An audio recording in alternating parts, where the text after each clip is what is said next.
জলপাইগুড়িতে আইনজীবীদের ভোটে রামধনু জোটের জয় জয়কার। রাজ্যের বিধানসভা নির্বাচনে বিরোধী ঐক্যের ছবি চোখে না পড়লেও জলপাইগুড়িতে উকিলবাবুদের মধ্যে ধরা পড়ল রাম বাম কংগ্রেসের প্রচ্ছন্ন সমঝোতা। অলিখিত মহাজোটের ধাক্কায় বার অ্যাসোসিয়েশনের ভোটে কুপোকাত হতে হলো তৃণমূল কংগ্রেসকে, যাকে নীতি আদর্শহীন জোট বলে কটাক্ষ করেছে ঘাসফুল শিবির। ভোটটা তো সেভাবে সিম্বল ধরে তো ভোট হয় না। এই ভোটে তৃণমূল লিগ্যাল সেল প্রতিটা সিটে সরাসরি লিগ্যাল সেল হিসাবে তাদের প্রার্থী ঘোষণা করে রাজনৈতিকভাবে লড়াই করেছে। আর কোনো দল পরিষ্কারভাবে তাদের কোনো প্রার্থী ঘোষণা করেনি। একজন দুজন হয়তো বাইট দিয়ে বলেছে আমরা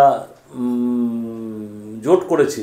নির্বাচনে আমরা এককভাবে দলগতভাবে আমরা সংখ্যাগরিষ্ঠতা পেয়েছি। সব দলের লোকই আমার সাথে ছিল, আইনজীবীরা অ্যাকসেপ্ট করেছে, আমরা যাই জিতেছি। বৃহস্পতিবার ভোট হয় জলপাইগুড়ি জেলা আদালতের বার অ্যাসোসিয়েশন কমিটির সম্পাদক, সহ সম্পাদক, লাইব্রেরিয়ান সহ 23টি পদের জন্য 51 জন প্রার্থীর মধ্যে হয় হাড্ডাহাড্ডি লড়াই। সূত্রের খবর, বার অ্যাসোসিয়েশনের 687 জন সদস্যের মধ্যে ভোট দেন 643 জন। গণনার পর দেখা যায় বার অ্যাসোসিয়েশনের 13টি আসনে জয়ী হয়েছে বিজেপি বাম কংগ্রেসের অলিখিত মহাজোট। 10টি আসন নিজেদের দখলে রাখতে পেরেছে তৃণমূল কংগ্রেস। রাজনৈতিকভাবে লড়াই করে তৃণমূল লিগ্যাল সেলই এখানে সবথেকে বেশি আসনে জয়ী হয়েছে। আমরা প্রেসিডেন্ট সিটটা আমরা সরাসরি লড়াই করে আমাদের ক্যান্ডিডেট জিতেছে।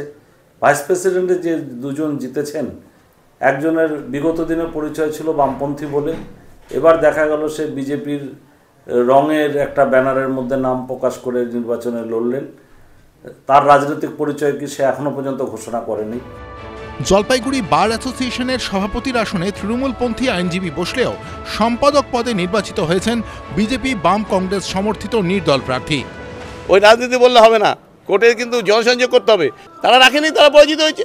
তৃণমূল সূত্রে খবর, বার অ্যাসোসিয়েশনের ভোটে বিরোধীদের উত্থান কিছুটা হলেও ভাবাচ্ছে শাসক শিবিরকে। জনসংযোগে কি কোনো খামতি ছিল জানতে ইতিমধ্যেই দলের অন্দরে শুরু হয়েছে কাটাছেঁড়া। রাজা চট্টোপাধ্যায়, এবিপি আনন্দ, জলপাইগুড়ি।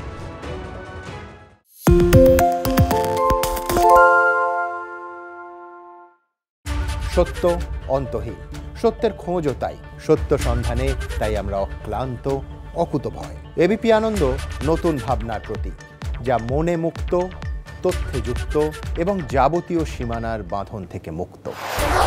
সীমা না শব্দটির মধ্যেই লুকিয়ে আছে মানা শব্দটি, যেন চোখ রাঙানি এক অদৃশ্য বেড়াজাল, যা আটকে রাখে আমাদের এক ছোট্ট গণ্ডির মধ্যে।